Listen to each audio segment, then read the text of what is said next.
Ora, muito boa tarde a toda a gente que nos está a ver. Estamos aqui em mais uma sessão desta iniciativa da Physis, a Physics is Alive, desta vez sobre nanotecnologia com o professor Pedro Alpuin. E queria só começar por referir que esta será portanto, a última sessão, a sessão que encerrará este ciclo enfim, de conversas, de exposições sobre diversos temas no domínio da física e da engenharia física, e acho que é um excelente tema com que encerrar este ciclo, que é a nanotecnologia. E para lançar aqui portanto, a nossa discussão, eu vou começar por apresentar aqui ou fazer uma breve introdução àquele que é o percurso do professor Pedro Alpuin, que nos apresentará aqui o tema. O professor Pedro Alpuin tem o grau de mestre em Física pela Universidade do Minho e o doutor em Engenharia de Materiais pelo Instituto Superior Técnico. É professor no Departamento de Física da Universidade do Minho e é responsável do grupo de dispositivos e materiais 2D, que trabalha em grafeno e outros materiais bidimensionais depositados por CVD no no INL, International Iberian Nanotechnology. O seu grupo desenvolveu dispositivos de grafeno para aplicação em biosensores de alta sensibilidade e especificidade. Utiliza a tecnologia de filme fino de silício para o fabrico de dispositivos rígidos e flexíveis, tais como células solares e outros dispositivos fotónicos. E posta esta introdução, eu quero dar as boas-vindas ao professor e também a quem nos estiver a ver, e queria então passar a palavra para nos dar uma breve introdução, no fundo, uma introdução geral sobre o que é, enfim, a nanotecnologia, e se o professor puder começar por desenvolver um pouco por aí a nossa conversa. Ok, sim senhor, com certeza. Portanto, em primeiro lugar, boa tarde a todos que nos estão a ouvir, ou a ver, ou as duas coisas simultaneamente. E em segundo lugar, agradecer à Physis o convite que me é feito e agradecer a organização destas sessões. Portanto, finalmente, em terceiro lugar, agradecer a introdução que o fez à minha pessoa e, portanto, efetivamente, eu sou professor na Universidade do Minho e sou investigador no Instituto Ibérico de Nanotecnologia, onde lidero o grupo de dispositivos, tal como referiu. Eu, além disso, sou neste momento diretor de curso de Engenharia Física na Universidade do Minho, não é? onde eu sou professor. Ok, portanto, posto isto, o convite é o tema que nos traz hoje aqui é a nanotecnologia, ok? Portanto, eu vou talvez começar por vos dar alguma informação sobre o laboratório de nanotecnologia, onde eu trabalho, portanto, que é o que me parece ser apropriado, porque a nanotecnologia, tal como ela se faz em Portugal, pelo menos neste instituto, que é uma das pernas da nanotecnologia em Portugal, com certeza, importante. E depois vou generalizar um pouco mais, mas já não queria tomar muito tempo, não é? Segundo o que eu percebi, enfim, a motivação principal é a conversa, não é? E a resposta às perguntas. Portanto, sem perder mais tempo, eu ia então compartilhar a minha tela, ok? Vamos lá ver se funciona. Espero que estejam a ver.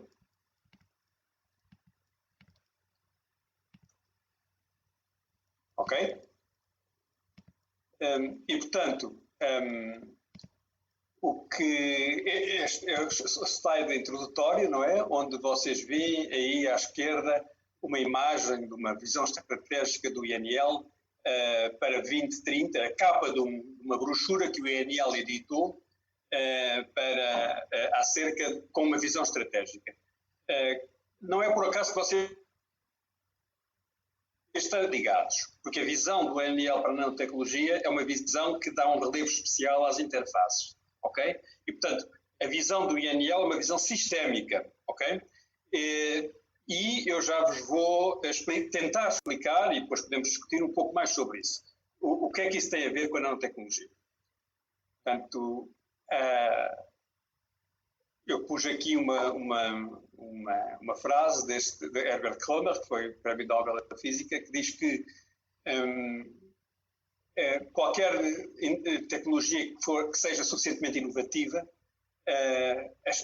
encontrará as suas principais aplicações na própria tecnologia que ela cria. Ok? Ok, portanto, uma palavra só sobre o INL, né? O INL tem agora 10 anos, foi criado há 10 anos atrás, mas apenas como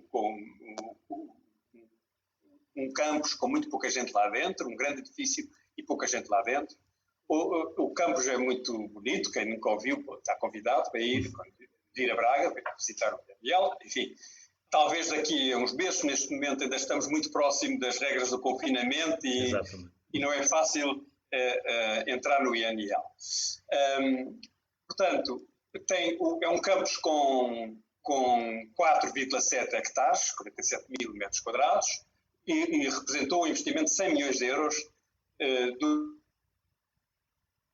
dos governos venture entre os dois países, e é a única a nível mundial na área das nanotecnologias que é gerida e que foi investida desta forma como parceria entre dois países. Há outras, na área científica, eu refiro apenas, evidentemente, a parcerias na área de ciência, investigação, e desenvolvimento. Portanto, há outras, como por exemplo o CERN, em Geneve, que é uma joint venture entre diversos países europeus, entre eles Portugal, mas o CERN, como sabem, está dedicado a outro tipo de investigações que não à nanotecnologia. Portanto, na nanotecnologia, este é o único que tem, que é uma joint venture entre dois países. Portanto, o INL cresceu muito rapidamente em anos recentes, passou de 70 para 230, para 320, e somos agora cerca de 400 pessoas que se dedicam de neste momento 40 países, portanto é um internacional. Aliás, o estatuto destes tais 4,7 hectares do campus tem um estatuto de embaixada, um estatuto diplomático, não é? Portanto, tem um estatuto próprio, mesmo do ponto de vista jurídico, e portanto, também o INL cresceu em número de visitantes, não é? Cresceu, aumentou 10 vezes, basicamente, de 2015 para 2018, são os números que eu tenho aqui, e, portanto, hoje em dia está já a funcionar em velocidade de cruzeiro. Portanto, o INL tem 3 laboratórios que são transversais, não é? Que são os grandes equipamentos com que o INL foi dotado ao início, não é assim? E que servem de suporte à atividade em diversas áreas que recentemente o INL apelidou de clusters, ok? Portanto, as 3 áreas de know-how que servem de suporte são a nanofotónica, a nanofabricação e sala limpa e técnicas avançadas de microscopia e de imagem com feixe de partículas, basicamente com feixe de elétrons, ok?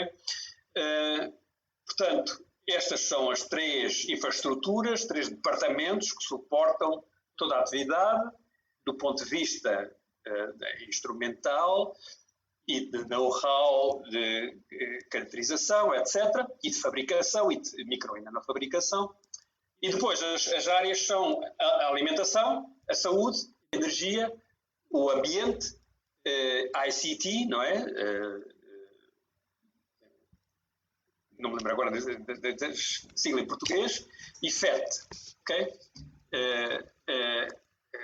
ICT são sistemas integrados e o FET são Future Enabling Technologies, ok? Portanto,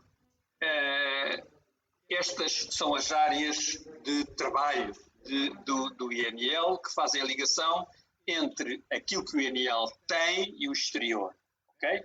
E depois, essa ligação com o exterior faz-se através de projetos de colaboração, faz-se através de contratos de investigação e desenvolvimento com parceiros, que podem ser industriais ou podem ser outras instituições de investigação, tal como o INL, e depois também há os projetos focados em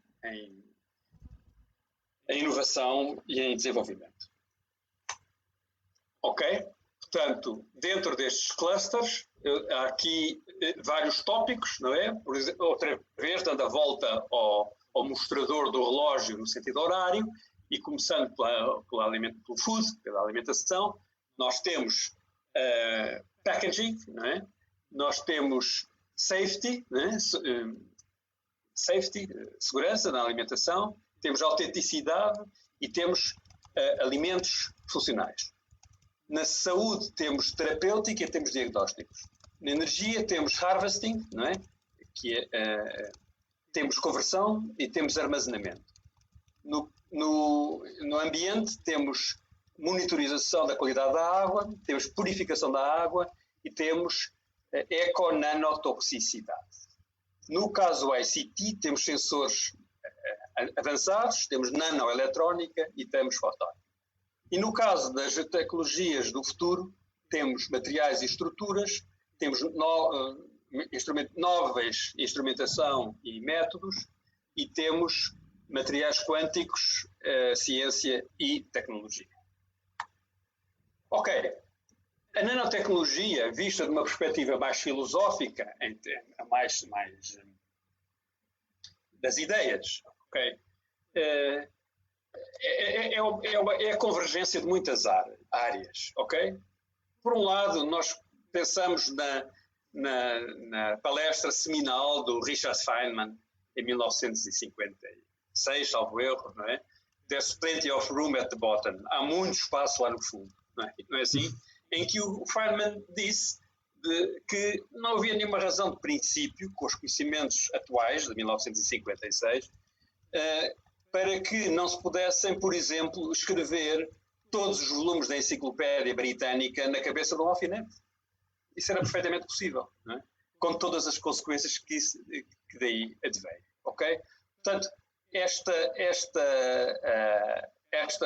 é um dos pilares do ponto de vista conceptual que se atribui à nanotecnologia. Mas a nanotecnologia vem de um outro caminho paralelo, mas diferente, não é? Como sabem, o Feynman foi um dos maiores físicos teóricos do século XX e trabalhou ele trabalhou em tudo quanto se possa imaginar, mas dedicou uma parte da sua investigação à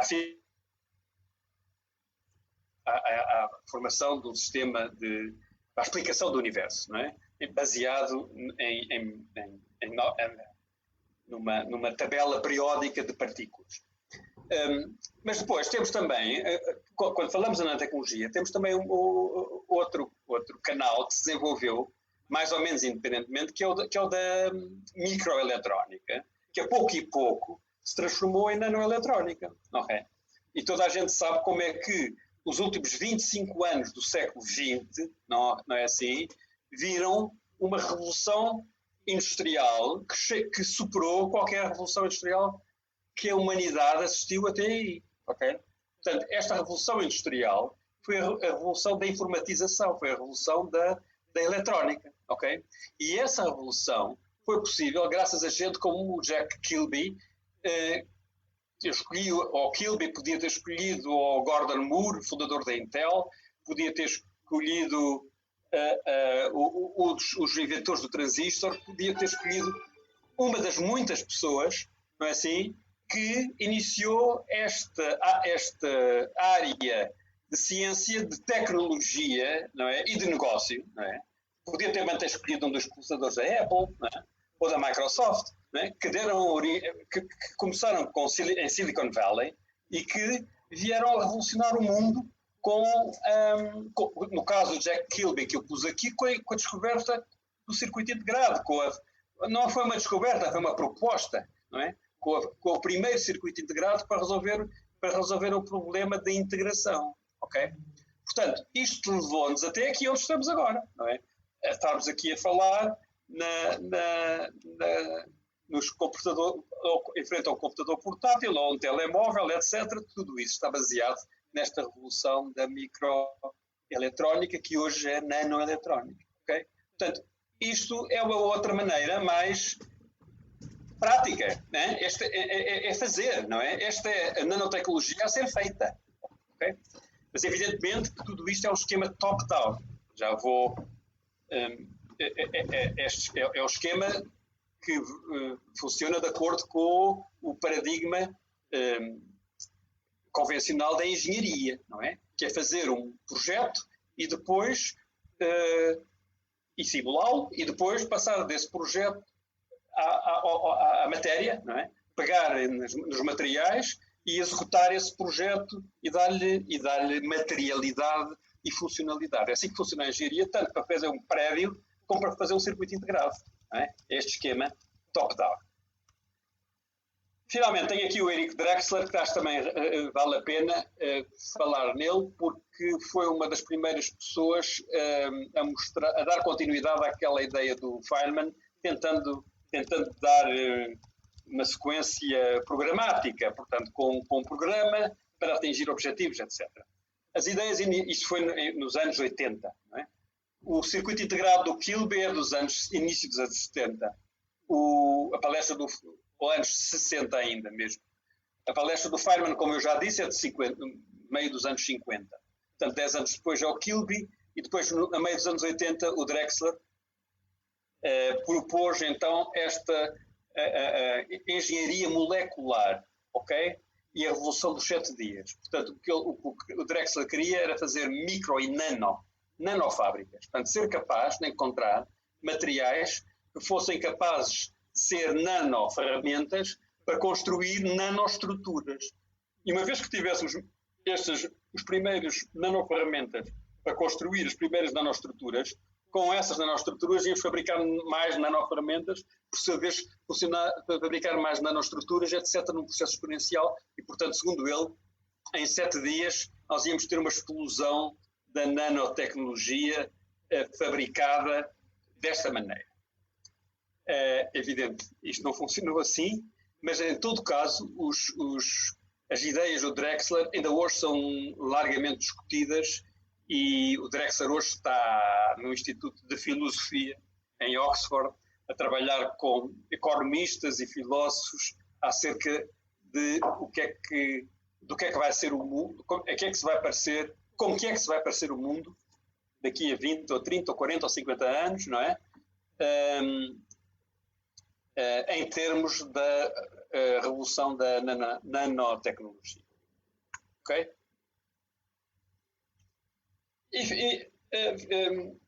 Antes de me calar e ouvir as vossas perguntas, há um ponto que eu também queria destacar. É que a escala nano eu tenho estado a tentar fazer isso até aqui, mas vou lançar mais um ingrediente.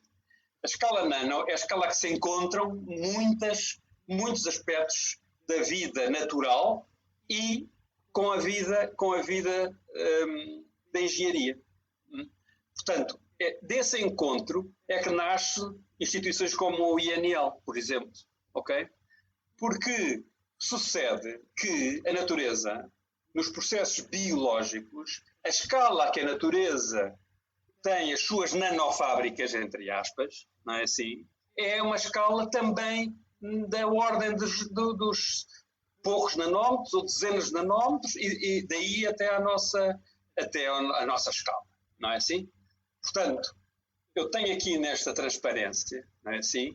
Tenho aqui 2 exemplos disso. A hemoglobina é uma molécula complexa, mas que é essencial para nós vivermos, não é? É graças à hemoglobina que nós conseguimos levar o oxigênio que respiramos até às células e transferi-lo para as células onde o oxigênio é o combustível do metabolismo celular. Portanto, sem isto não há vida, pelo menos vida superior, vida humana e de muitos outros mamíferos, etc. Portanto, esta hemoglobina tem um diâmetro de 5,5 nanómetros, ok? Portanto, tem 4 moléculas M, no centro de cada uma das quais está um átomo de coordenado, um átomo de ferro, é aí que se vai ligar o oxigênio, e depois tem estas M, alfa, beta, quatro destas moléculas estão aqui nesta ilustração, a vermelho e a azul, 2 em cima, 2 em baixo, e as moléculas de M também se podem ver, lá no meio, assim, aqui, e portanto,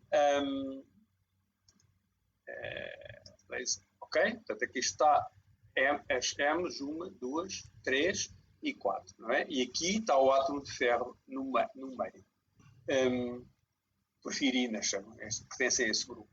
Portanto, este é um exemplo. Outro exemplo é o DNA, não é? O DNA da vida, não é? Portanto, a distância entre 2 pares de bases na dupla hélice, que eu tenho aqui representadas esquematicamente, é de 0,34 nanómetros. Não é? Eu tenho aqui representado um MER, não é? Portanto, um oligonucleótido com 25 pares de bases, ok? E isto tem um comprimento da ordem dos 10, 12 nanómetros, ok? Evidentemente que no DNA de uma célula humana há 3 metros de DNA, portanto, esticado, não é? Todo esticado. Da mesma maneira que, voltando à hemoglobina, nós temos 12 a 20 gramas de hemoglobina em cada 100 mililitros de sangue, como sabem, nas células, nos glóbulos vermelhos. Portanto,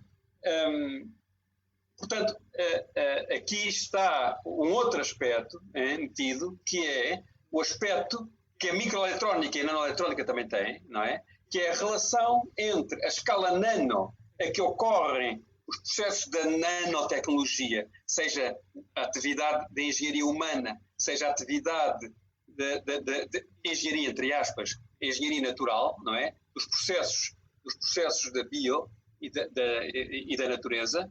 Portanto, é essa a escala a que estamos a fazer ou que estamos a ver. No caso da natureza, vemos. E agora também conseguimos manipular, não é? Mas, portanto, existem estas escalas e depois existe a nossa escala. Nós não estamos maiores nem mais pequenos desde que surgimos. Enfim, podemos ter aumentado uns centímetros ou diminuído, mas a nossa escala, a escala humana, mantém-se, não é? E, portanto, não vamos aumentar 10 vezes o tamanho, nem diminuir 10 vezes o tamanho, e mesmo isso não seria grande coisa, não é? Estamos aqui a falar de nano, que são 9 ordens de grandeza, não é? Portanto, no caso da natureza, nós temos quantidades macroscópicas de hemoglobina em cada 100 mililitros de sangue. Podemos pesar, não é? 10, 20 gramas de hemoglobina é uma quantidade macroscópica. Da mesma maneira que 3 metros de DNA é uma quantidade macroscópica. Mas o DNA é uma molécula onde os processos se passam à escala nano. Ok? Esta é a lei de Moore, foi outro visionário da nanoeletrónica, da microeletrónica, no tempo dele era micro, e como sabem, a lei de Moore também jogou um papel muito importante. Mas eu se calhar calava-me agora, não sei o que é que acha o nosso moderador, e íamos ver se havia perguntas, não era? Eu posso continuar a falar mais, mas acho que já chega, para introduzir o tema. Acho que podemos agora ir então a algumas das questões que eu queria colocar ao professor, até porque vão muito no seguimento da apresentação que o professor aqui nos trouxe. E eu se calhar pedia só que eventualmente terminasse a partilha de tela. A partilha, ok. Exatamente. Tá. Ora, vou só ajustar aqui. E eu queria só pedir desculpa porque a ligação de internet aqui às vezes é um bocado complicada e estava a receber algumas mensagens de que havia alguns travões na transmissão da minha imagem em particular e alguns atrasos. Julgo que agora está resolvido e, portanto, podemos prosseguir com a sessão. E eu queria só frisar que quem nos está a ver pode colocar quaisquer questões sobre o tema ao professor e à medida que formos desenvolvendo a conversa, eu vou levando essas questões ao professor. E eu queria começar por pegar naquilo que foi uma das últimas questões que o professor referiu e nesta introdução, que acho que foi extremamente compreensiva e acho que nos deu uma boa base para a nossa discussão, que é precisamente pela questão, portanto, sabendo, não é, que a nanotecnologia tem intervenção em diversos domínios, queria começar precisamente por esta questão ao nível da biologia e até em particular da alimentação, por exemplo, e queria perguntar então ao professor qual é que é, no fundo, o papel que a nanotecnologia pode desempenhar ao nível, portanto, de aplicações em biologia, em química alimentar, enfim, nestas duas áreas em específico. Pois, como sabe, o meu background é física e é materiais, não é? Portanto, a minha atividade em anos recentes virou-se para a interface entre a eletrónica e o bio, ok? Mas isso ainda não é ainda não é o que me perguntou, não é? Ainda está um bocadinho longe, não é? Em termos de alimentação, enfim, há vários níveis. Desde logo da agricultura, que é o suporte de muitos dos produtos de alimentação. A nanotecnologia pode ajudar muito os processos convencionais da agricultura. Não é substituí-los, mas é ajudá-los. Por exemplo, o INL, vou-lhe dar dois exemplos. O INL tem um projeto com companhias agrícolas do Douro, vinho do Porto, em que o INL está a desenvolver um sistema, não é, que começa com sensores colocados no meio das uvas, nos cachos de uvas, que depois comunicam entre si e enviam a informação para um computador central acerca da maturação, ok? Portanto, o conteúdo de açúcar que existe dentro da uva, num cacho de uvas. E, portanto, isto é muito importante e é muito importante fazer isto de maneira que haja estatística, não é? Porque os produtores, sobretudo para vinhos de alto valor acrescentado, não é? Vinhos muito bons, não é? Como nós temos no Douro, muitos. É muito importante saber qual é o dia certo para fazer a vindima, não é? E é muito importante saber qual é que é a uniformidade, mesmo que uma planta em particular ou um grupo de plantas estejam prontas para ser vindimadas, ok? Mas talvez elas sejam uma minoria e dentro de um campo a maior parte ainda não esteja pronta. E qual é a distância entre uns e outros? A distribuição é estreita ou é uma distribuição larga, ok? Portanto, tudo isto é muito importante para as companhias. Neste momento elas a única maneira que têm é fazer colheitas de bagos ao acaso dentro dos campos, esmagar e fazer um bocadinho de vinho e ver como é que ele sai, ok? Ou então usarem um refratómetro com gotas de mosto que dá a concentração em açúcar. Ok, isto é um exemplo. Outro exemplo é do meu grupo. O meu grupo está a desenvolver uns sensores baseados em grafeno para detectar counterfaction. Eu peço desculpa, a língua oficial do INL é o inglês, portanto, todos estes projetos, tudo isto, eu passo os dias a falar destes projetos em inglês com os meus colegas. Mas contrafação, evidentemente, não é? Contrafação. E, portanto, o que ele faz é um sensor de DNA, não é assim? Que está preparado para ver se uma amostra de um produto alimentar tem DNA estranho à denominação. Mais uma vez, estamos das denominações de origem, outra vez. Não é? Queijos e vinhos e produtos com alto valor acrescentado. Que são aqueles que é importante ver se há contrafação ou não, porque os produtos não é que estejam estragados, não é? Só que não correspondem à origem à qual são vendidos e que lhes dá um valor acrescentado maior. Bom, depois temos, já devem ter ouvido falar em comida impressa, não é? Isso é um dos tópicos atuais, que o INL agora está muito longe do meu grupo e de mim, mas que há gente a trabalhar nisso, ok? Comida impressa, não é? Usando impressoras 3D. Depois há os packaging, empacotamento inteligente, não é? Que é as embalagens irem informando o estado de conservação dos produtos que lá estão dentro. Em vez de pormos o prazo de validade, que é mais ou menos arbitrário, não é? Como nós sabemos, às vezes os produtos estragam-se antes do prazo, outras vezes já passou mais de 10 anos em cima do prazo e ainda estão bons. Portanto, é altamente arbitrário, mas enfim, mas a ideia aqui é que as embalagens vão nos dando exatamente em tempo real o processo de envelhecimento e de conservação. E basicamente sobre energia é isto. Peço desculpa, sobre alimentação, é isto. Não tinha perguntado mais alguma coisa, agora já me esqueci. No que toca a, portanto, a aplicações no domínio da biologia em geral. A biologia em geral sai através desta questão, como eu já lhe disse, não é? Por exemplo, alguns destes sensores são sensores de DNA, ok?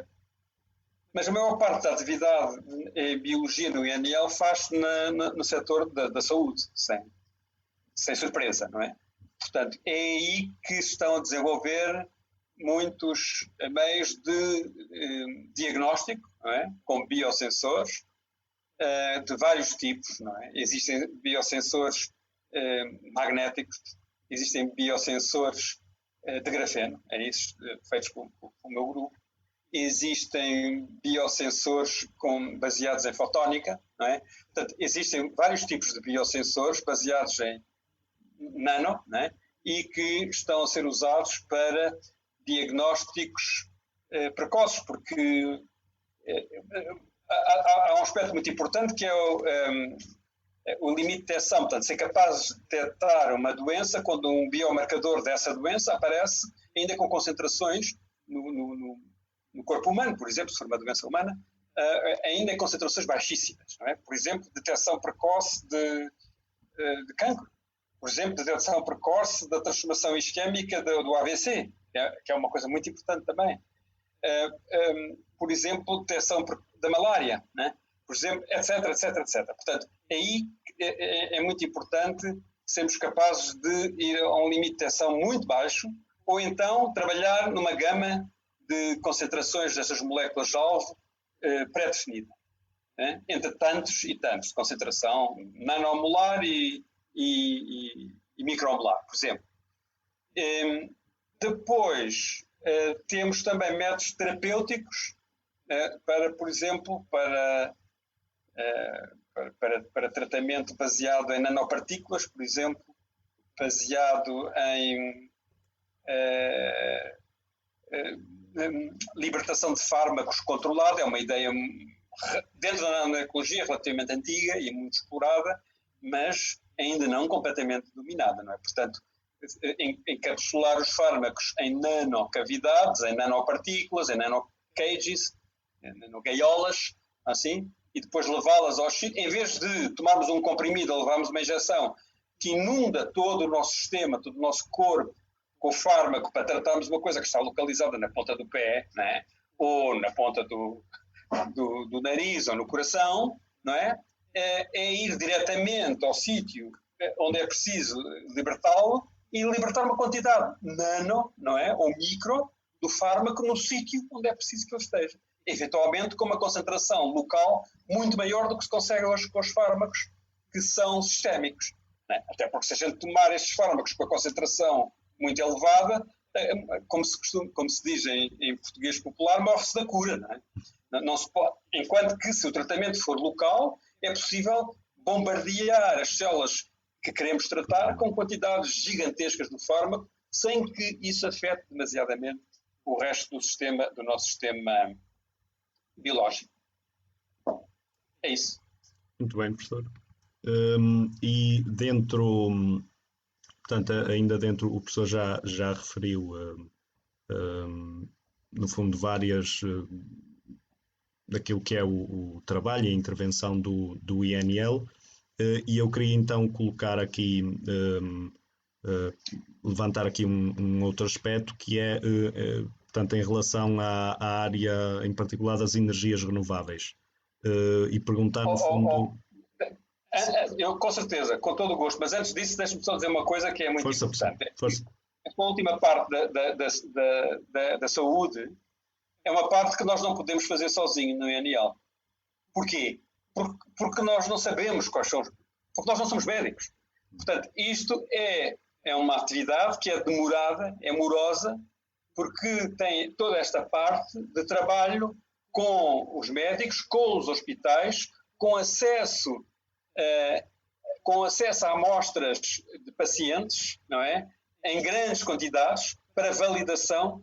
É um bocadinho aquilo que nós temos ouvido falar agora em larga escala por causa da pandemia do Covid. Não é? É o problema, é o tempo que leva, por exemplo, a desenvolver uma vacina por causa deste processo. Portanto, já há uns poucos de grupos de cientistas interdisciplinares que têm várias propostas para a vacina. Ok? Já há. Agora, desde aqui até termos a vacina, é um processo muito, muito moroso. E é esse tipo de problemática que eu só queria aqui chamar a atenção. Nós temos muitas soluções para muitos problemas de biologia celular, não é? Ou com relevância clínica no INL, mas daqui até termos estes produtos, não vai alguém pensar que agora, amanhã, vai ao INL buscar uma coisa que trata a malária, não é? Ou que vai buscar uma coisa que trata o cancro. Nós trabalhamos para isso. Não é? Agora, o tempo que vai levar vai depender de nós e também dos hospitais, e dos médicos e dos parceiros com quem estamos a trabalhar.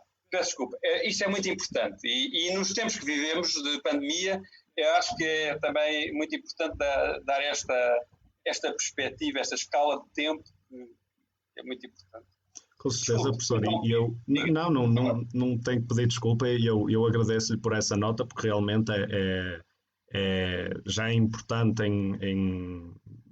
portanto, em quaisquer condições, mas sobretudo compreender isso nesta altura, como o professor referiu, em que realmente é preciso ter a consciência que são processos, desde o desenvolvimento de alguma potencial aplicação realmente à sua disponibilização, ainda é um processo necessariamente moroso e no fundo também multidisciplinar, que aliás que é uma das coisas que também se tem salientado em várias destas sessões, que no fundo, enfim, profissionais na área de física ou engenharia física têm a sua função, mas sempre de alguma forma associadas a profissionais com outras competências e outros conhecimentos noutros domínios da ciência e da tecnologia. Eu acho importante realçar isso também. A multidisciplinaridade é característica desta área em que nós estamos hoje aqui a falar. Não é? Em qualquer uma delas são áreas altamente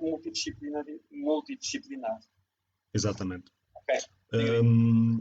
E portanto então passaríamos à questão que eu estava a colocar ao professor, que é em relação portanto, às energias renováveis e no fundo qual é que é o trabalho que se desenvolve no INL em relação a isso e que tipo de aplicações é que se pode esperar?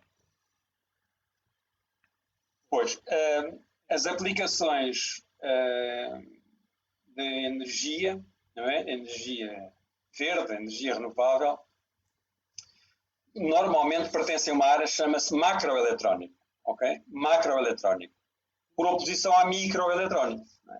Portanto, a microeletrónica é um chip, não é? E que, quanto mais pequeno, melhor. Não é? As aplicações da macroeletrónica, eu já aqui falei um bocadinho disto há bocado acerca da bio, mas agora é acerca da eletrónica.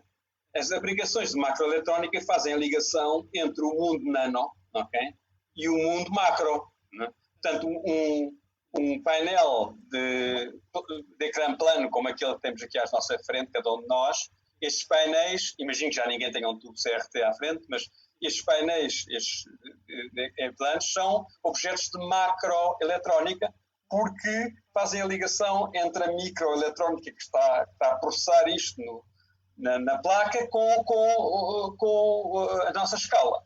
Evidentemente, por mais bem definida que a imagem esteja ao nível do processador, não nos serve para nada se não tivermos o ecrã com os pixels e a emitir a luz e não sei o quê, porque só assim é que a gente consegue comunicar. Por causa do nosso tamanho, somos muito grandes. Portanto, neste caso da energia, estamos mais uma vez aí, não é? Portanto, estamos aqui a tentar resolver um problema, não à escala individual, não é? Mas à escala planetária, ou pelo menos à escala da sociedade, ok?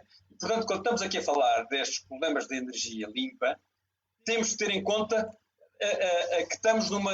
quais são as quantidades, os números enormes de que estamos aqui a falar para termos uma solução, ok? Portanto, no INL trabalha-se na parte nano, evidentemente, não é? O INL não tem, como é que é dizer, uma instalação, por exemplo, piloto de painéis solares, não tem, mas tem investigadores a trabalhar em aspectos de nanotecnologia para os painéis solares, que são depois feitos ou testados, em que essa nanotecnologia é testada por parceiros, ainda no domínio da investigação, mas laboratórios nomeadamente de energia fotovoltaica. Por exemplo, na Alemanha, por exemplo, na Suécia, por exemplo, no Luxemburgo, para dar só 3 exemplos, onde há laboratórios com os quais o INL colabora, não é? Portanto, as pessoas do INL estão a fazer, por exemplo, microconcentradores de energia, usando dispositivos, para aumentar muito a densidade de energia na conversão fotovoltaica. Como vocês sabem, um dos problemas do fotovoltaico é muito baixa a densidade de energia, porque é aquela que chega à Terra, não é? São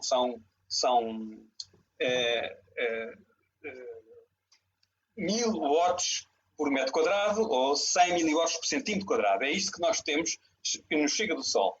Mas integrada à superfície iluminada da Terra é uma quantidade brutal de energia, não é? Mas não queremos cobrir toda a superfície da Terra com painéis solares. Portanto, uma maneira é usar concentradores.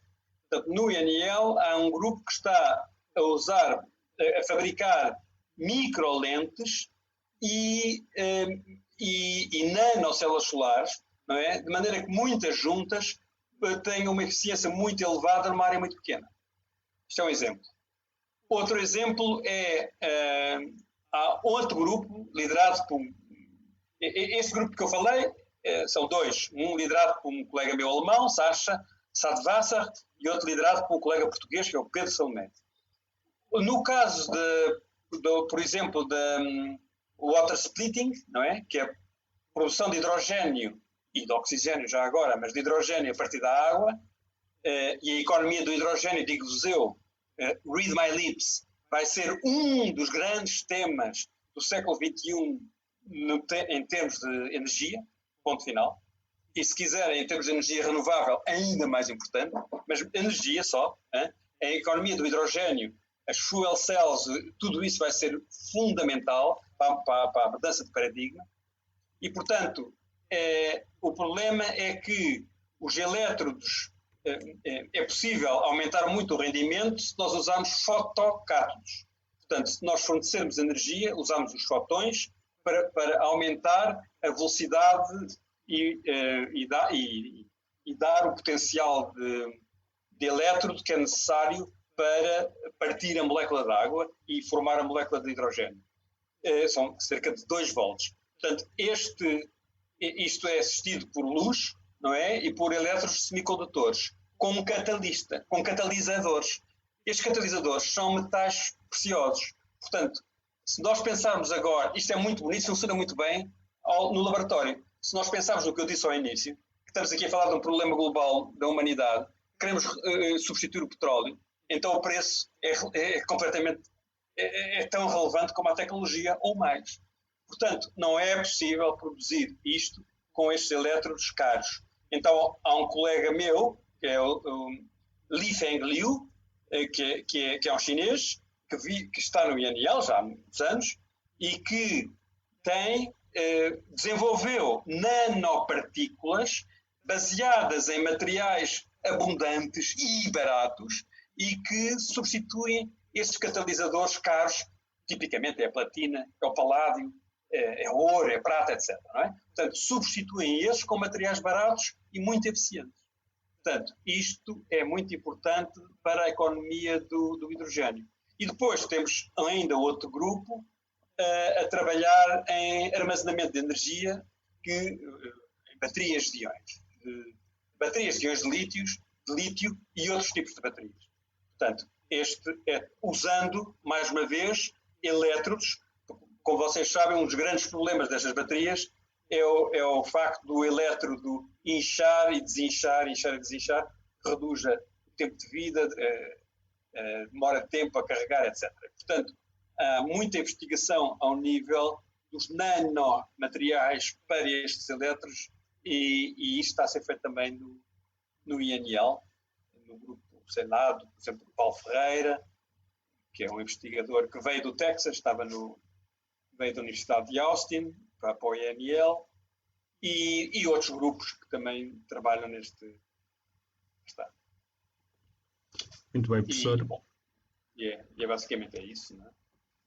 E como sabem, a energia, as células solares, a tecnologia dominante é a tecnologia do silício e vai continuar a ser, mas por isso é que é tão importante estes pequenos, desculpem-me a linguagem, estes pequenos truques para aumentar um bocadinho a eficiência deste silício, porque elas já têm uma eficiência tão grande que só com com esquemas muito sofisticados é que se consegue já aumentar ainda mais aquilo que elas já dão. Muito bem, professor. E eu, portanto, como o professor já desenvolveu, já referiu aqui, então, diversas aplicações do INL e também um pouco daquilo que é, no fundo, o que o professor faz, mas eu acho que podemos explorar um pouco mais este domínio e, portanto, queria perguntar se o professor poderia desenvolver um pouco qual é o foco específico do grupo que lidera no INL em relação ao, portanto, de instrumentos e materiais 2D, e também se puder referir, no fundo, quais são os principais desafios que enfrenta do ponto de vista das aplicações em que trabalham. Ok, obrigado por essa pergunta, com todo o prazer. Talvez eu fosse outra vez partilhar o ecrã. Muito bem. Mostrar 2 ou 3 imagens sobre o que se passa no grupo. Partilhar.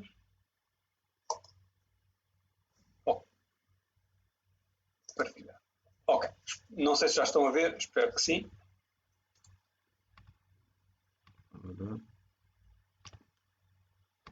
Já se vê ou não? Agora julgo que sim. Ok, portanto aquilo que eu estou aqui a mostrar são cristais de grafeno. Okay? O grafeno, como sabem, é uma descoberta recente, não é? De 2004, por 2 físicos, um professor e o seu estudante de doutoramento, o Andrei Geim e o Kostya Novoselov, e que lhes deu o Prémio Nobel da Física em 2010. Mas, portanto, o grafeno que eles descobriram e com que trabalharam para mostrar quais eram as propriedades incríveis que tinha, era o chamado grafeno esfoliado.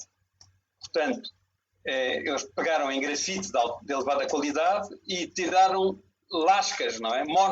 Lascas de grafite, e depois tinham um assistente pós-doc chinês, com muita paciência, que procurava em cima de uma bolacha e com o olho muito treinado em cima da bolacha, quais eram daqueles flocos esfoliados, quais deles é que eram monocamada, quais eram a bicamada, tricamada. E depois eles iam fazer contactos aos flocos que lhes pareciam mais interessantes.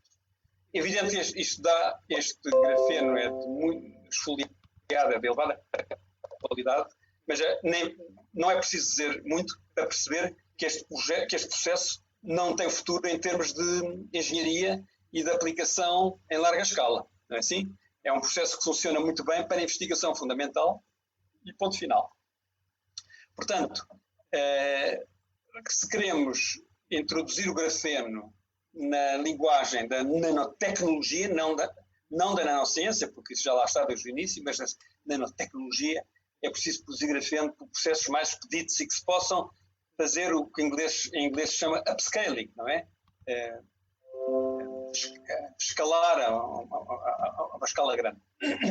Portanto, nesta imagem, vocês têm o grafeno feito por deposição química de vapores, que foi o processo que nós desenvolvemos no INL, não somos os únicos, mas nós desenvolvemos este processo, em que se usa uma folha de cobre precisamente como catalisador do crescimento do grafeno a partir de gases, no nosso caso é o metano, e que vem misturado com hidrogênio e com argon a alta temperatura, 1040 graus, por aí.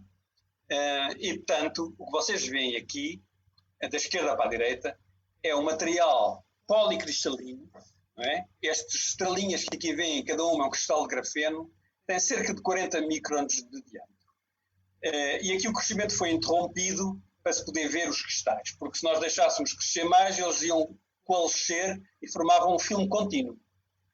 Depois, a seguir, tem aqui uma outra amostra em que aumentámos 10 vezes, peço desculpa, o diâmetro típico dos cristais de grafeno. Agora já tem 450 nanómetros. Depois desta imagem já tem 900 microns cada cristal. Aqui já tem mais de 1 milímetro. E finalmente aqui já tem mais de 1,5 milímetros, os cristais de grafeno. Portanto, isto é muito importante, porque estes cristais grandes já têm propriedades eletrónicas que podem ter alguma semelhança com as propriedades eletrónicas espantosas, fantásticas que o Andrew Geim e o Novoselov encontraram no grafeno esfoliado e que lhes deu o prémio Nobel. Okay? Porque sucede que quando se tenta fazer grafeno por estes processos de larga escala e depois daqui, é bom não esquecer, tem que se transferir para um substrato, o grafeno transferido tem que se usar um polímero como substrato transitório, temporário, porque não se pode manipular, pegar num material bidimensional e andar com ele de um lado para o outro, certo? Não é possível, por causa dele ser bidimensional. Portanto, não resiste a tensões de cisalhamento, tensões de corte. Não resiste. Portanto, ele enrola-se logo. Qualquer tensão residual que haja no material, falam enrolar como, sei lá o quê, um exemplo que a gente tenha, como fita cola, por exemplo, não é? Se a gente largar, aquilo enrola-se tudo, nunca mais cola-se, nunca mais consegue despegar. E transforma-se numa bolinha. Portanto, é isso que acontece ao grafeno. Se nós tentarmos mexê-lo, manipulá-lo, sem termos um substrato que lhe dê rigidez mecânica e o coloque no mundo tridimensional, para nós a podermos mexer, em que nós vivemos. Okay? Portanto, isto tudo faz muitas maldades ao grafeno e, no fim, ele é muito, muito pior do que aquilo que o Geim, Novoselov e muitos outros físicos, entretanto, em Portugal também há um físico muito, muito famoso que trabalhou com eles, com o Geim e com o Novoselov, que é o professor Nuno Pérez, que eu tenho o prazer e a honra de ser meu colega no Departamento de Física da Universidade do Minho. E, portanto, os físicos encontraram propriedades fantásticas, mas essas propriedades desaparecem, ou pelo menos são muito atenuadas, quando se começa a fazer engenharia com o grafeno. Portanto, este grafeno com grandes cristais e que nós fazemos, peço desculpa, vou voltar atrás, aqui estão a ver o reator, não é? E este aqui é a folha de cobre, tem 10 centímetros por 10 centímetros, portanto já tem uma área razoável, não é assim? Já é uma macro, já se pode chamar large area, área elevada, e fazemos uma folha de grafeno com estas medidas, com estas dimensões, dentro deste reator, enfim, dentro desta caixa de confinamento. Bem, isto depois dava para um curso inteiro sobre como produzir o grafeno por esta técnica, com as propriedades pretendidas e com o tamanho dos cristais que se quer. Portanto, Depois, o que nós fazemos com este grafeno é nós desenvolvemos um processo de sala limpa para podermos nano e micro fabricar o grafeno. Estes dispositivos aqui são transistores de grafeno e este mostra o problema que tivemos inicial. Portanto, a escala aqui são 50 micrómetros, portanto são microdispositivos. Isto é a fonte, isto é o dreno do transistor, e se virem com atenção, aqui no meio está a folha de grafeno. Podem ver pontinhos pretos, não é? Enfim, há um certo contraste entre esta zona e o resto da bolacha. É evidente que o contraste é pequeno porque o grafeno é uma monocamada, portanto, embora absorva muito a luz, e ainda por cima isto aqui é uma imagem do microscópio eletrónico. Portanto, existe aqui um contraste, mas não é enorme. Mas conseguem ver aqui o grafeno aqui à volta. Isto aqui é ouro, aqui também é ouro, isto aqui são pistas de ouro, mas aqui estas pistas já não estão à vista porque já estão cobertas com uma série de camadas dielétricas de encapsulamento para proteger.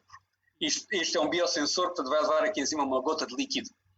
E vocês estão a ver aqui cheio de lixinho, pequenas partículas, algumas dessas sim com dimensões nanométricas, em cima disto, e isto é um problema que tivemos que resolver. Embora o processo esteja muito bom, está muito bem definido tudo, mas ficou cheio de debris, de lixinho, de nano ou micro lixo, aqui por cima, que vem do processo usado na transferência do grafeno e na litografia e nos fotoresistos usados para fazer a escrita do grafeno. Ok? Portanto, entretanto já conseguimos resolver largamente este problema, mas este é o problema que existe. Portanto, aqui tem então, isto é um transistor, os transistores são dispositivos de 3 terminais, não é? A resistência entre este e este elétrodo controla-se com o potencial aplicado a um terceiro elétrodo, que é a gate. Vocês veem aqui só as pontas das gates. Depois isto leva uma gota de água aqui em cima e a gota de água é o dielétrico da porta. Portanto, o que é que nós fazemos? Funcionalizamos. Portanto, isto aqui é o grafeno, agora esquematicamente, não é? Podem ver aqui a fonte e o dreno, correspondem a estes dois, e aqui os aneizinhos hexagonais do grafeno, que correspondem a esta camada que vocês aqui têm. E, portanto, a primeira coisa que nós fazemos é isolar todas estas camadas, estas superfícies de ouro, porque as moléculas gostam de ouro, as biomoléculas, e, portanto, elas têm que ser passivadas, senão as moléculas não vão para o ouro em vez de ir para o grafeno, e nós queremos que vão para o grafeno. Mas depois o grafeno é sensível a qualquer molécula que se aproxime dele, porque gera dipolos, porque o que o grafeno é ultrassensível aos campos elétricos. E, portanto, qualquer molécula que tenha um dipolo ou que tenha carga iónica vai induzir uma resposta no grafeno. E, portanto, todas as moléculas basicamente interatuam com o grafeno. E nós queremos que só a molécula alvo é que interatue. Para isso, nós imobilizamos sobre o grafeno uns ligantes, uns ligadores, não é? Que são estas moléculas muito pequeninas, que têm uma estrutura em anéis, 4 anéis, é um pireno. E estes anéis interatuam suavemente com o grafeno, sem esfregar, sem fazer disrupção da conjugação do carbono sp2, que constitui a lattice do grafeno, a malha do grafeno. E depois deste lado tem este anelzinho de 5 membros com uma amina. E depois isto vai reagir com uma amina primária da sonda que vamos imobilizar aqui em cima. Portanto, neste caso aqui está representada uma sonda que é um DNA single-stranded, ok? É uma single-stranded, entendemos, não é? Depois, em vez de uma cadeia simples de DNA, também se pode colocar um anticorpo, ok? O que é que faz? Qual é a diferença? É que a camada simples, o nucleótido do single strand do DNA vai ser específico para o DNA complementar. Portanto, quando aparecer um DNA complementar, ele vai reagir com esta sonda. Se o DNA que passar na solução não for complementar, ele não vai reagir e, portanto, não vai dar sinal. É preciso dizer que estes DNAs são moléculas que têm elevadíssima carga negativa, ok? E, portanto, quando o DNA complementar se une ao single strand, o sinal, o grafeno sente isso enormemente. Se formos para anticorpos, estes anticorpos são específicos de determinados antigenos. Okay? Por exemplo, isto podia ser um sensor de proteína para detectar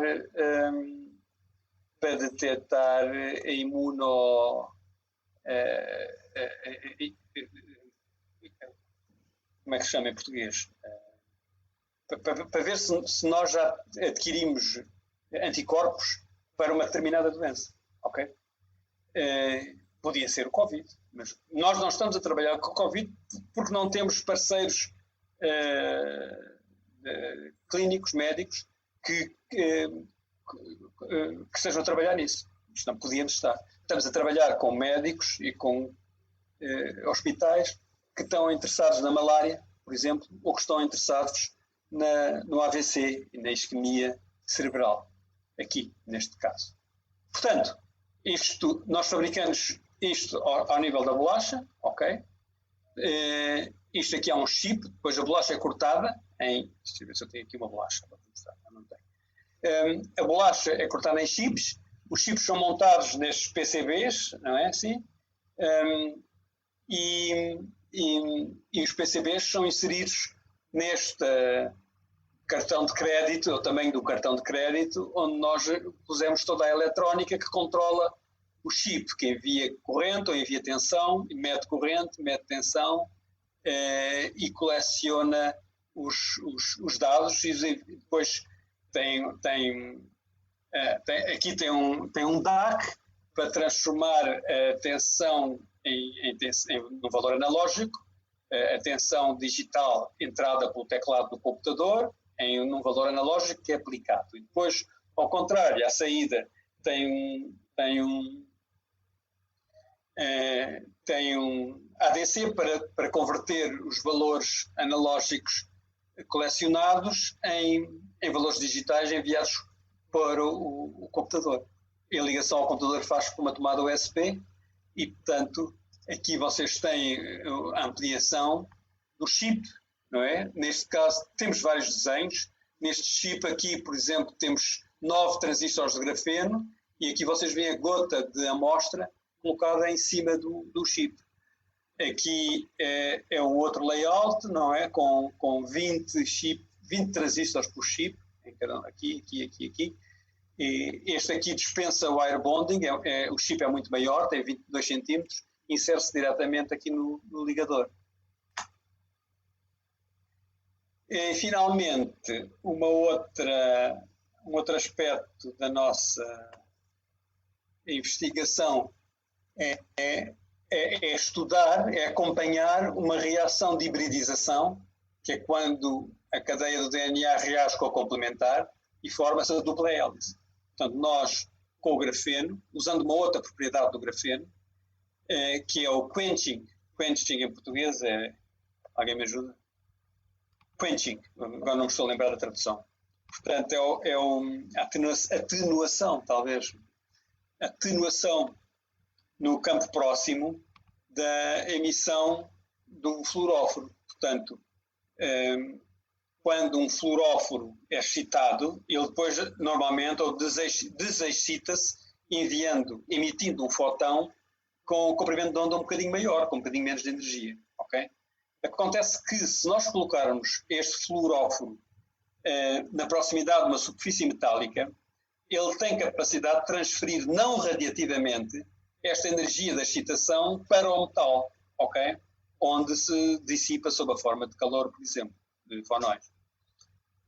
Mas este processo é um processo no campo próximo. O fluoróforo tem que estar muito, muito próximo do metal e rapidamente, mal ele se afaste, o efeito desaparece e ele consegue ele não acopla mais com a superfície do metal. E isto vai com 1 sobre a potência, salvo a sexta potência da distância. Portanto, no instantinho, não há mais este efeito. No caso do grafeno, este expoente é mais baixo e, portanto, é possível ainda detectar este quenching ao longo de uma zona, de um volume, não é? Com uma altura maior na interface com o grafeno. Isto permite-nos a nós imobilizar o single strand, o DNA single strand, numa forma chamada hairpin, que são estes laços, e este hairpin tem um fluorófilo da ponta mais longínqua. Mas como estão dobrados, não é? As duas extremidades destes hairpins são complementares uma da outra, a molécula do DNA hibridiza com ela própria, ok? E portanto faz estes lacinhos. Mas como este fluorófilo agora está muito próximo do grafeno, há um quenching e há zonas pretas. Não há emissão de luz nessas zonas, é o que vocês veem aqui nesta imagem. No caso de haver hibridização, o que é que acontece?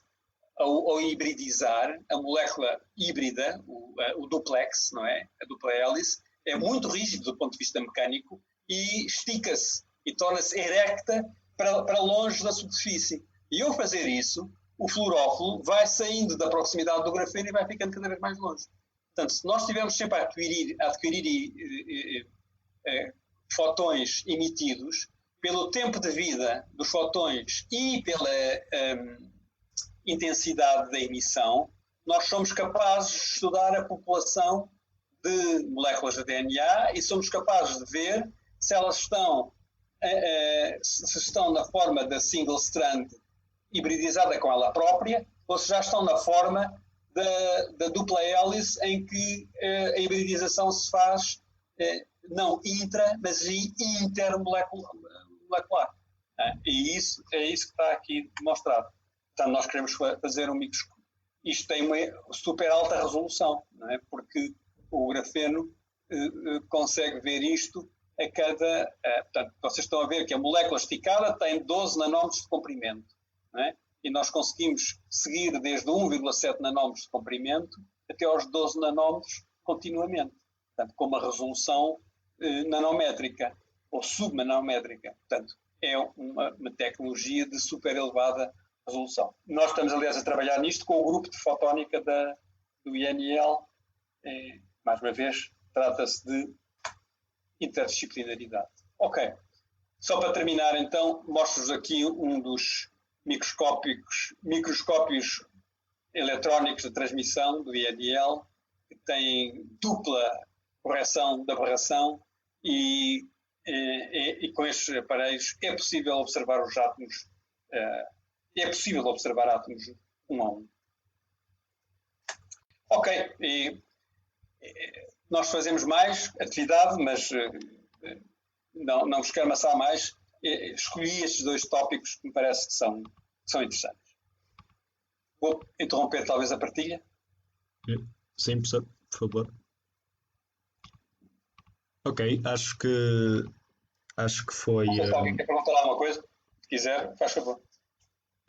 Eu ia talvez, porque já nos estamos a aproximar do fim, e eu queria dar ao professor a palavra para uma espécie de nota final em relação, eventualmente, àquilo que o professor considera que serão, no fundo, em geral, as principais potencialidades, que eu acho que o professor também já foi referindo, e os principais, no fundo, enfim, desafios ou dificuldades que o campo da nanotecnologia pode enfrentar.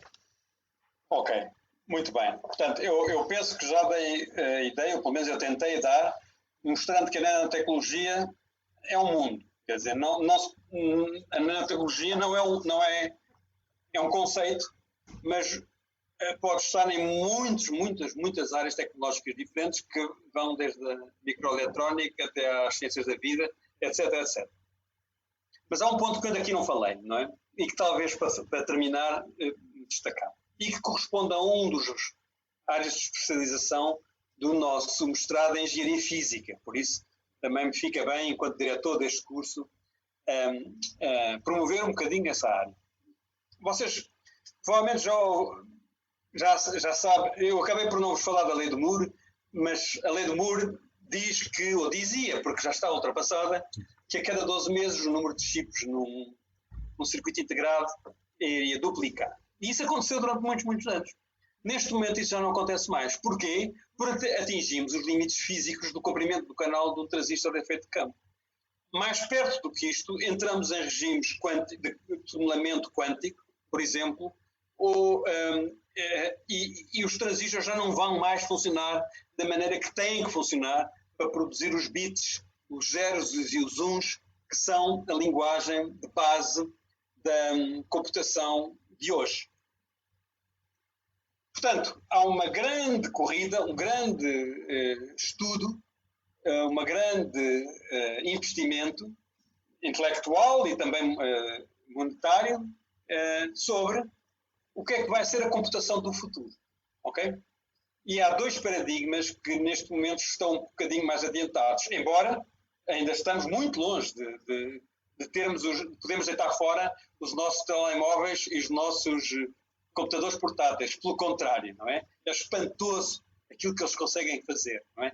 Nem os mais otimistas há 20 ou 30 anos atrás eram capazes de dizer que hoje íamos estar aqui da maneira que estamos. Portanto, eles não é para deitar fora, eles são peças de tecnologia espantosa, de nanotecnologia, como eu já expliquei antes.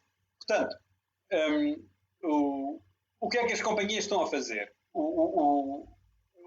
Só nanotecnologia porque o nodo já é 8 nanómetros, por exemplo, e 12 nanómetros no canal, não é? Portanto, é nanotecnologia, sem dúvida. Mas, abaixo disto, entramos nos regimes quânticos puros e, portanto, nada mais vai funcionar como se espera. E os computadores vão enlouquecer se tentarmos empurrar isto. Evidentemente que o que as companhias estão a fazer é fazer computação maciçamente paralela, não é? Toda a gente sabe, não é? Eu aqui tenho à minha frente, não quero fazer publicidade, mas tenho aqui um Core i7 da Intel, ok? Portanto, o que é que isto quer dizer? São 7 processadores em paralelo que estão a trabalhar para mim, entre aspas, não é? E quem diz 7 diz 5 ou 3, portanto, começou com o 2 há uns anos atrás, não é? Portanto, isto é mais do mesmo. É basicamente os engenheiros informáticos a fazerem milagres com a tecnologia atual, que é serem capazes de dividir os programas de maneira a que eles enviam as operações para todos estes processadores e depois colecionam os resultados destes processadores. Isto aumenta muito a velocidade, mas também eu tenho aqui um computadorzinho à minha frente pequenino que parece que vai levantar voo, não é? Depois de estar aqui a falar com vocês durante uma hora, não é? Isto aquece, que é uma coisa brutal, e a velocidade que há uma hora era muito boa, neste momento já não é assim tão boa, porque ele está muito... Mas tudo isto nós sabemos o que é. O que é que vai ser o futuro, ok? Um dos paradigmas que está mais avançado é a computação quântica, ok? Em que, em vez de termos linguagem de 2 bits, vamos ter qubits, ou quantum bits, ok? Em que são realizados por diversos sistemas, e isso é um dos aspectos que é um desafio, por exemplo, para os engenheiros de materiais ou para os cientistas de materiais, não é? É como produzir qubits que sejam estáveis, não é? Porque é possível, basicamente, um qubit é um sistema de 2 estados, não é? Em que, como vocês sabem, é descrito a evolução dele é descrita pelas matrizes de Pauli, não é? E, portanto, ele pode ter uma infinidade de estados, não é assim? Como é que se diz? Entangled, não é? Portanto, o problema é que estes estados muito facilmente termalizam, não é? Interatuam com o exterior e perdem e decaem para um certo estado definido, de energia bem definida. Portanto, a computação quântica é uma das áreas que está em que, por exemplo, companhias como a IBM estão a apostar. A IBM recentemente assinou um protocolo com a Universidade do Minho e com o INL, E nós temos neste momento acesso, aliás, qualquer pessoa pode ter, mas acesso ao computador quântico que a IBM tem para... Nós temos mais horas, sem pagar, mas qualquer pessoa pode se registar e experimentar o computador quântico da IBM, mas é preciso primeiro aprender os conceitos da programação quântica e da computação quântica, que são um paradigma completamente diferente. Porque não há mais lógica binária, porque não há mais álgebra de Boole, porque não há mais leis de De Morgan, que são as leis lógicas que informam toda a computação atual. Portanto, mesmo a lógica matemática tem que ser desenvolvida de novo, porque tudo é diferente. E a programação é completamente diferente também, e os operadores são completamente diferentes, etc, etc, etc. Portanto, eu não sou especialista dessa área, mas já quem seja, no INL, e, portanto, este é um grande desafio da nanotecnologia para o futuro, e que está completamente embrionário. Não faço ideia se daqui a 20 anos ou 30 precisamos todos estar a trabalhar. O computador quântico, por falar nisso, da IBM atual, faz lembrar o computador dos anos 60, a mainframe, que era como é que chama? Um computador famoso da IBM. Havia muito poucos computadores no mundo naquela altura, enchiam uma sala e tinham um poder de computacional muito mais pequeno do que o meu telemóvel, que cabe do bolso, não é? Portanto, o computador quântico da IBM está assim, é parecido. Se virem a fotografia, tem uma cave, trabalha só à temperatura do hélio líquido, não é? E é uma peça de arquitetura industrial que parece uma invenção de sei lá de quem, do professor Pardal, cheio de coisinhas e enorme, não é? É uma coisa enorme. É o computador quântico baseado em junções Josephson, etc. Portanto, nós estamos a trabalhar em arranjar sistemas no INL, sobretudo, baseados em fotões, como qubits. E também trabalhar em arquiteturas e em informação quântica. Portanto, este é também uma das áreas em que um novo paradigma, já agora também posso dizer que um outro paradigma de futura computação são as redes neuronais, não é? As redes neuronais, que esses tentam mimetizar as nossas sinapses, na maneira como o nosso cérebro funciona, e também há um grupo no INL a trabalhar nisso, com redes baseadas em MTJs, que são Magnetic Tunneling Junctions, são dispositivos de tunelamento magnético, de efeito de túnel magnético, que eram usadas para escrever e gravar nos discos dos computadores, quando havia discos, quando os computadores ainda tinham disco rígido, não é?